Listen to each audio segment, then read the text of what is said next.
Let's make a simple birthday card with craft Jenny. First we need to cut those swallowtail shapes and we need 5 of them to write the word happy. You can match the colors as you prefer or according to the birthday party theme colors. After pasting the shapes we cut, I'm going to draw an outline. For this design, I'm drawing a solid line like this, but you can try this with a dashed line too.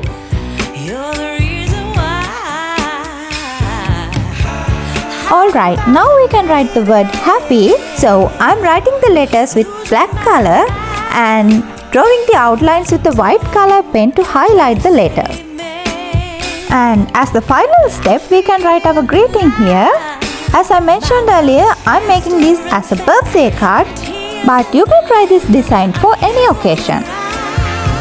Hope you enjoyed our video. Give a like, comment your ideas, share with your friends, and also don't forget to subscribe our channel as well.